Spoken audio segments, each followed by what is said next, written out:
I believe the number is 17. 17 states controlled by the Republicans in the legislature, which have set out to specifically limit previous opportunities under law to vote. Coincidence that 17 states would do these things? I don't think so. I think it's by design.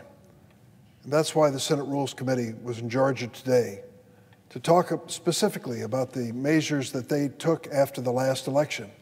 Remember, this is all being done in the context of a former president, the sorest loser in the history of the United States, and his big lie about what was wrong with the last election.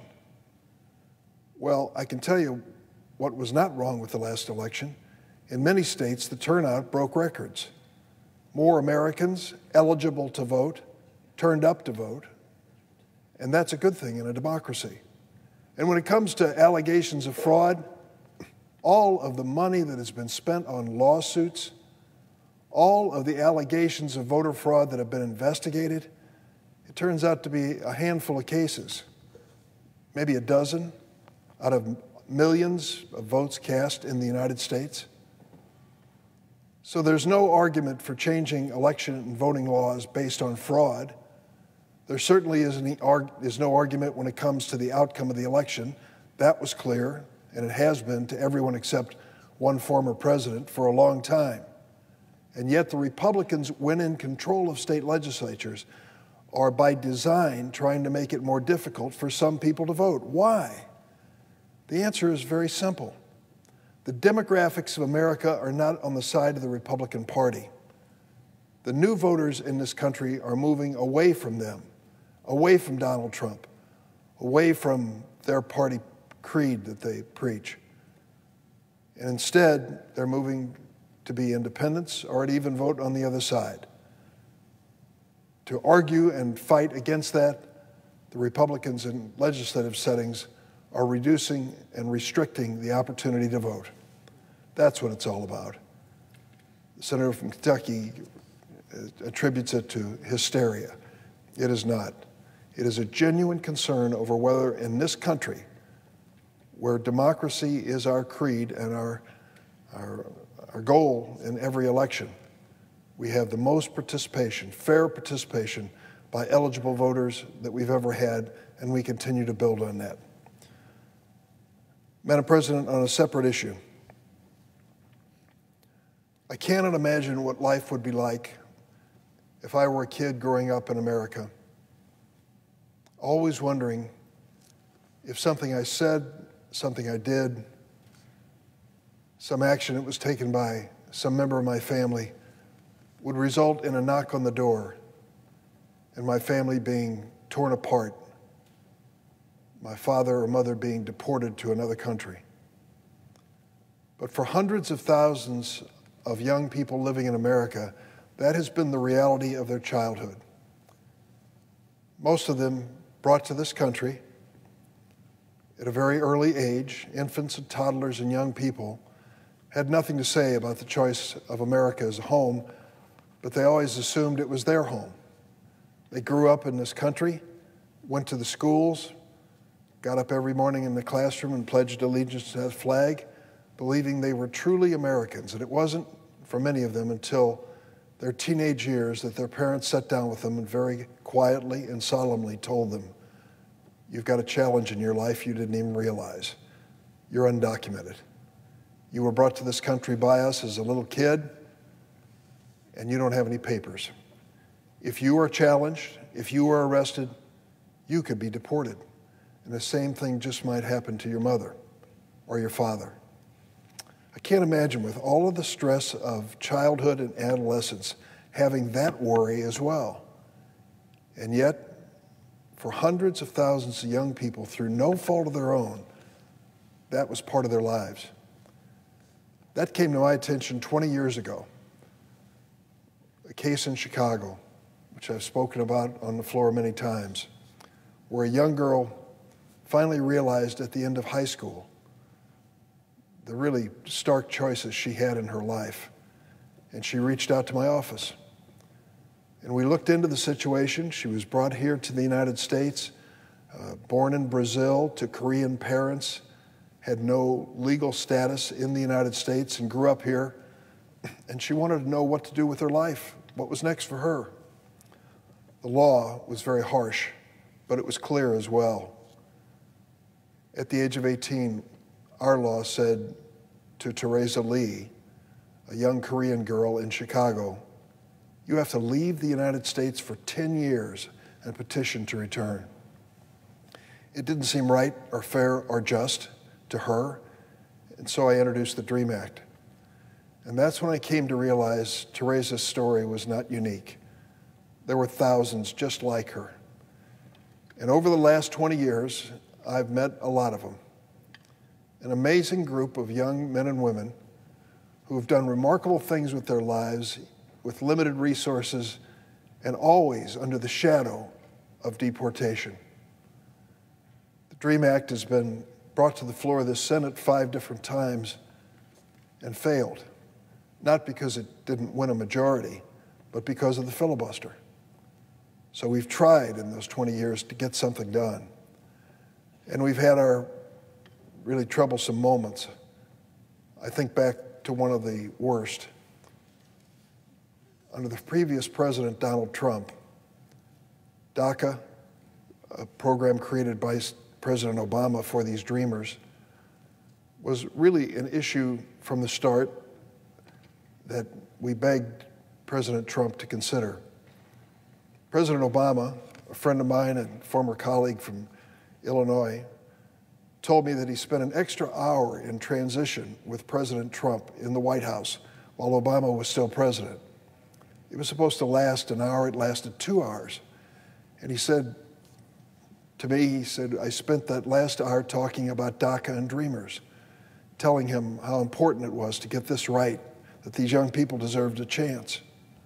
And he listened very intently, and President Obama said, I hope that he'll help you when it comes to these dreamers. The first time I ever met Donald Trump was on his inauguration day as president, not too far from here at a luncheon. And the first thing I said to him was, I hope that you'll give those dreamers a chance to become part of America. And he said, Senator Durbin, don't worry, I'm going to take care of those dreamers. Well, he did. About halfway through his presidency, he tried to abolish the DACA program and subject these dreamers to deportation. It was a very dark period. For many of them, they were despondent. Several of them said they couldn't take it anymore. The pressure they were under to create a life in America under the shadow of deportation, and now to have a president who was really determined to make them leave America. Well, the courts took a look at what President Trump had to do, all the way up to the Supreme Court across the street. And it was Chief Justice Roberts who wrote the decision, which said the method that Donald Trump's administration used to eliminate DACA was stricken as arbitrary and capricious. So there was a new lease on life and a new opportunity for them until Thursday, I suppose it was, Friday night or Thursday, that the federal judge in Texas made the most recent ruling. On Friday night, a federal judge in Texas issued a ruling declaring that the Deferred Action for Childhood Arrivals, or DACA, was unlawful.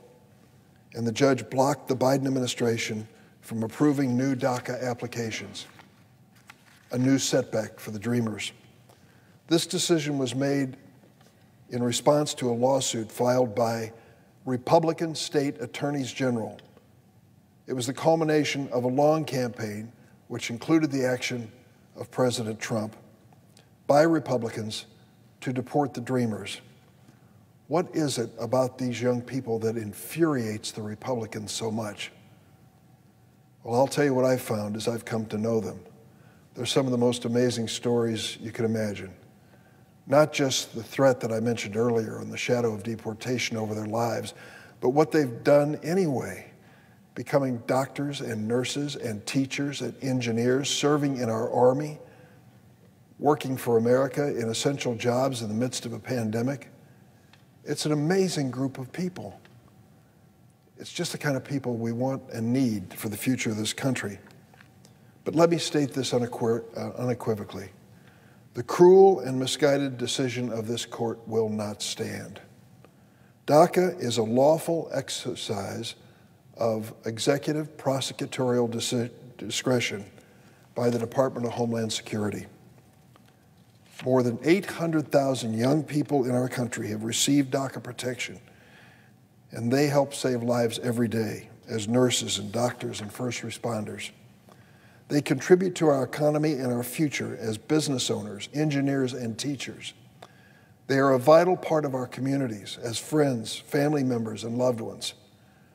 America is the only home these dreamers have ever known, and Congress has waited long enough, in fact, it's waited too long, to allow them to finally become American citizens.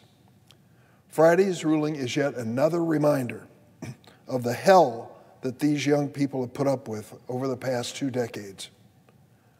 Under the Trump administration, dreamers endured one attack after another.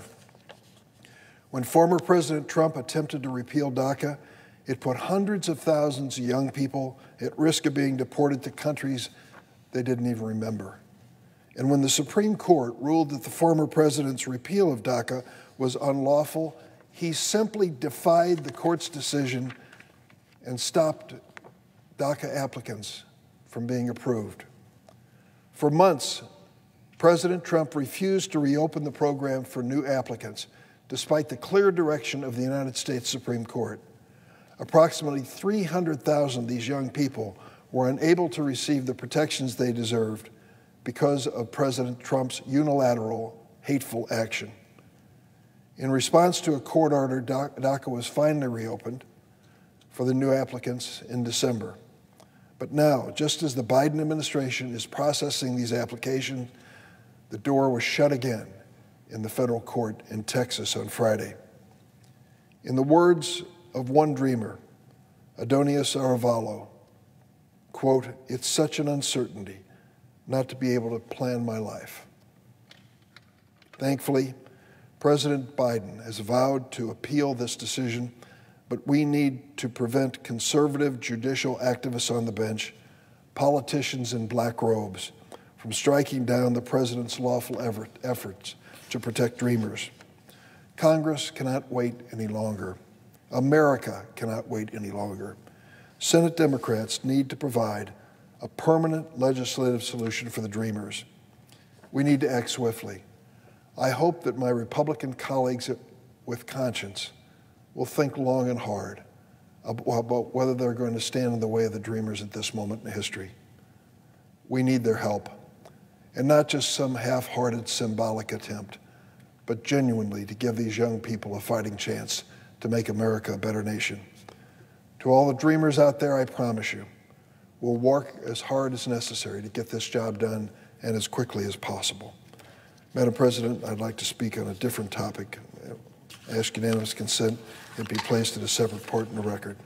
Without objection.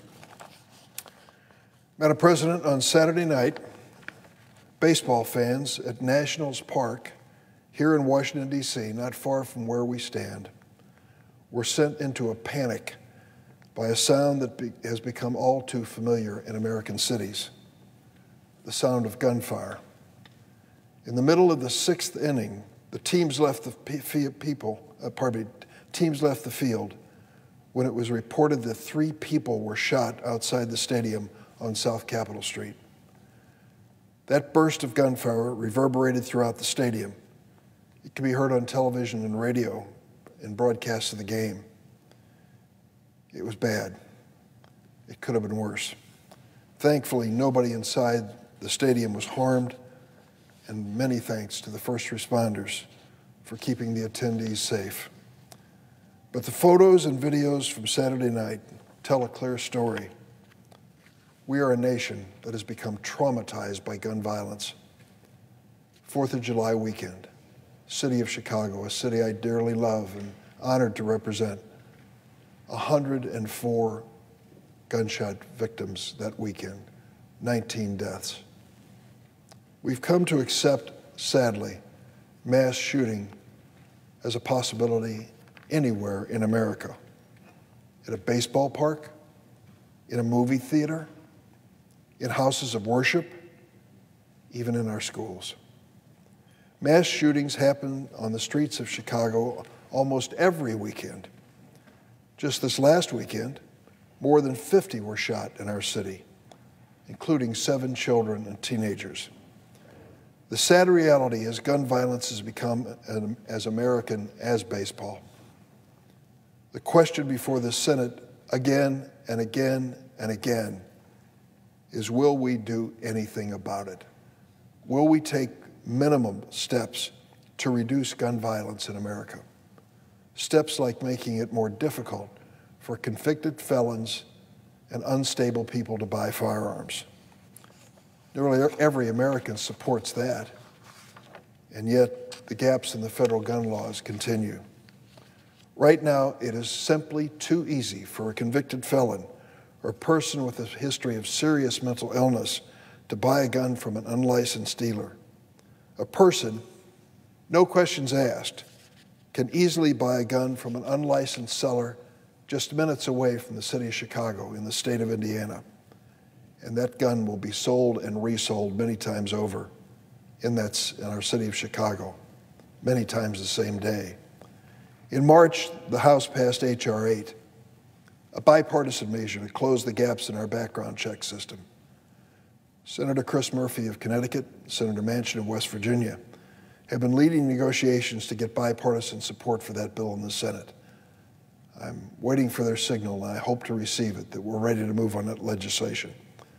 I hope Senate Republicans will join us in supporting this and other common sense measures, like confirming a director for the agency that enforces the gun laws on the books, ATF, for the first time since 2015. Too many lives have been lost to gun violence in this country. It's time for us to come together and put an end to this senseless violence. Madam President, I yield the floor and suggest the absence of quorum. The clerk will call the roll. Ms. Baldwin.